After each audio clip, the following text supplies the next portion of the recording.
keep telling you that your pain is the problem, that your past is why you can't move forward, that the weight on your shoulders is too much, the world's unfair, and you should slow down, take it easy, and wait for permission to rise. That's the trap. That's the comfort speech designed to keep you average. Because here's the truth they don't want you to realize. Pain isn't the obstacle. It's the price. It's the toll gate on the road to anything worthwhile. You don't get to greatness without being torn apart. You don't get strength without strain. You don't earn power without bleeding for it, grinding for it, clawing it out of the darkest places inside yourself. Nobody is coming to carry you through that. And if they did, you'd be too soft to hold the crown when you got there. The people who hold you back aren't stronger than you. They're just louder. They project their weakness onto you because it validates their own excuses. They see your ambition and it scares them because it reflects what they're too afraid to chase. So they throw shade. They question your intensity. They whisper about your obsession. But they weren't there when you were dragging yourself through hell just to keep moving. They weren't in your silence when your heart was shattered and you still showed up. They don't know the weight you've carried, because if they did, they'd shut their mouths and open their eyes. The ones who try to hold you down are already beneath you. They just haven't accepted it yet. The real challenge isn't them. It's you versus the version of yourself that thinks you need approval to be powerful. You don't need them to see you. You don't need their validation. You need your fire. You need your warpath. You need to treat every ounce of doubt, every insult, every no you've ever received as fuel. Because this world respects one thing: results. It doesn't care about your intentions. It doesn't reward you for almost. It doesn't hand out medals for potential. You either break through or you stay broken. That's the game. That's the raw truth. And the ones who win, they're not the ones who had it easy. They're the ones who turned pain into momentum. They're the ones who showed up again and again when everything in them screamed to stop. They're the ones who didn't just survive the pain. They weaponized it. You don't need perfect conditions to rise. You don't need silence to focus. You need to get comfortable in the noise. You need to operate under pressure. When your hands are shaking, when your mind is screaming, when your legs are giving out, and still move. You need to get intimate with struggle. Because struggle reveals what comfort hides. It shows you where you're weak, and then it dares you to build strength right there, in that exact spot. That's where power is born. Not in soft hands and quiet rooms, but in the fire you choose to walk into willingly. They think, because they've seen you fall, they've seen your end. Because they watched you go silent, they assume you broke. But they don't understand what real power looks like. Power isn't loud, it isn't desperate, it doesn't need attention. Real power rebuilds in private. Real power refuels in isolation. When the world turns its back, when the noise fades, when the spotlight dies out, that's where transformation begins. In the silence where most people go numb, you sharpen the blade. You gather your pain, your embarrassment, your doubt, and you smelt it down into discipline, into precision, into edge. You strip yourself down to the bone and start reconstructing something colder, harder, smarter. The world only sees the silence. They don't see the war happening inside. They don't see the sweat, the sacrifice, the nights without sleep, the early mornings when your body refuses but your soul insists. They thought you gave up. What they didn't know is that you were refining, reforging. They thought the silence was defeat. But it was construction. You were dismantling every lie you believed about your limits. You were breaking down the illusions they fed you, about who you are, what you're worth, what you can handle.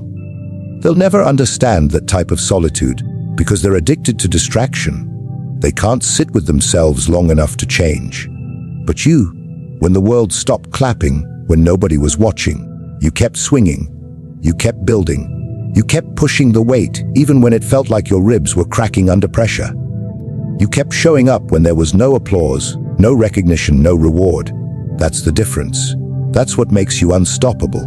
Nobody can break what you reforged in darkness. When you've rebuilt yourself from scratch, you don't fear being shattered.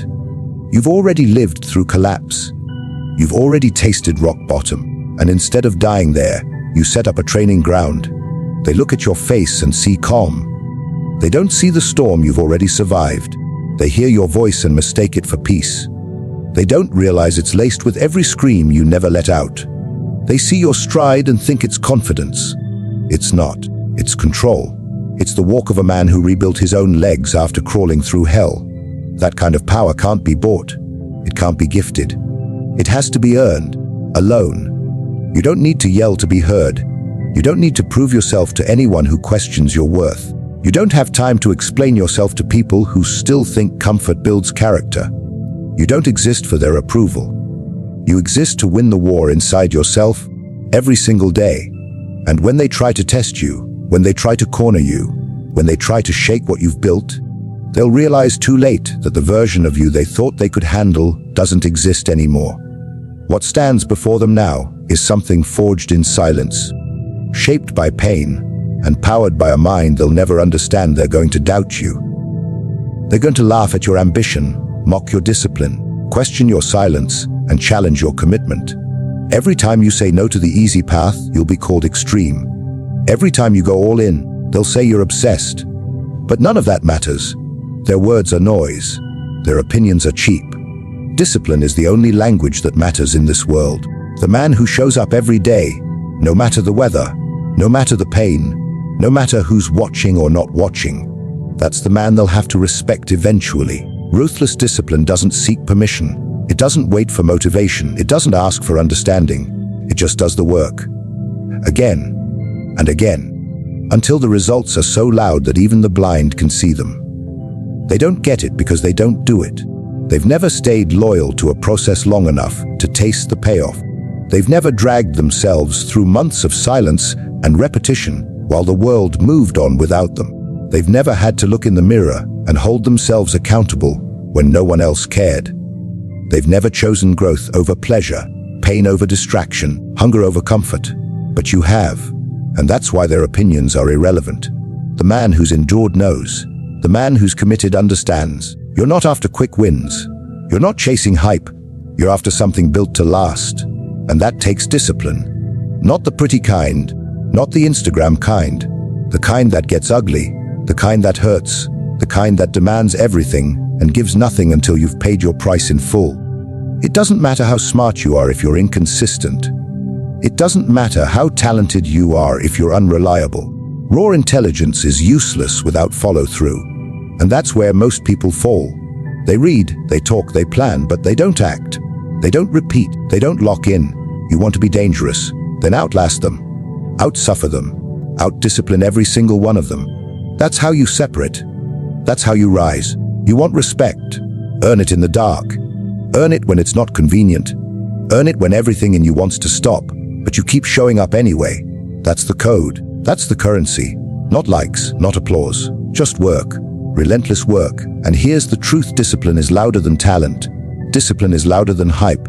Discipline is the one thing that can't be faked, can't be bought, can't be passed down. You either earn it through repetition, or you don't have it at all. The world tries to sell shortcuts, success without sacrifice, glory without grind. But anyone who's ever built anything real knows better.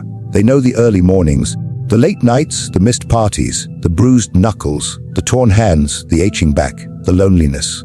They know that behind every sharp mind is a sharper schedule. Behind every strong body is 100 days of pain. Behind every powerful man is a pile of days no one ever saw. The kind of days that would have broken a lesser man. Most people are obsessed with being liked. They shrink themselves, soften their words, suppress their instincts, just to stay inside the warm little cage of social approval. They think that being agreeable is a virtue, that being nice earns respect, that if they just stay humble and patient, the world will eventually hand them what they want. But the truth is brutal. The world doesn't reward niceness, it rewards strength. It rewards clarity, it rewards results. Niceness is often just fear in disguise. Fear of being judged, fear of being different, fear of confrontation. And that fear is what keeps people weak, keeps them broke, keeps them in line. The man who wants to rise above can't live in that cage. He has to break it, burn it, and never look back. You think power is about being loved. It's not. It's about being respected. And respect doesn't come from trying to please everyone. It comes from having the courage to stand alone, to speak the truth when it's unpopular, to do what's necessary when others freeze. A man who is driven by approval is a slave to everyone's opinion. He can be manipulated, redirected, broken at the first sign of resistance. But but a man who operates from purpose, from unshakable principles, from an internal code that doesn't bend for feelings, that man becomes immovable. He becomes dangerous. He becomes the one people look to when everything else collapses. There's a reason people remember the ones who didn't fold. The ones who said no when everyone else said yes. The ones who set boundaries, drew lines, stood firm. Not out of arrogance, but out of discipline, out of self-respect. Out of a deep, primal understanding that your value doesn't come from being liked. It comes from being real, being precise, being unflinching when the pressure hits. Because it will hit, they will test you, they will push. They will try to make you small so they feel big. And if you bend, if you appease, if you let them mold you into something soft and safe, they'll never fear you, never follow you, never truly respect you. They'll smile to your face and walk over your name. You want to build power? Start by learning to be misunderstood. Learn to be disliked. Learn to operate in silence without needing the crowd's applause. Let them gossip. Let them mislabel you. Let them think you're cold, arrogant, distant. Because while they're busy judging your image, you'll be busy building results. You'll be too focused on the mission to explain yourself, too disciplined to defend your standards. You don't need everyone to agree with your path. You just need to walk it with such conviction that nothing can pull you off course. That's where your edge lies, in the gap between how you're perceived and what you actually are. And in that space, only the strong survive. Only the focused thrive. Only the ones who've killed their addiction to approval will ever know what it means to be free. They tried to hold you back. They underestimated your silence, your setbacks, your scars. They thought breaking you once meant you'd stay broken. But what they didn't see, what they could never understand, is that every hit made you harder, every failure built your foundation. Every lonely night turned your thoughts into weapons. You didn't fold, you didn't beg, you studied, you trained, you became unrecognizable to the version of yourself that used to seek comfort. And now you don't chase, you don't wait. You don't need their validation, their applause, or their permission. You are forged, not found, sharpened, not softened, respected, not liked. Because you didn't escape the fire, you became it. And no one, not their doubt, not their judgment, not their weakness, can stop what's already been rebuilt in the dark. They can't hold you back. They can't break you. They can't stop you. Because you've already decided you're not here to be remembered for fitting in. You're here to be impossible to ignore.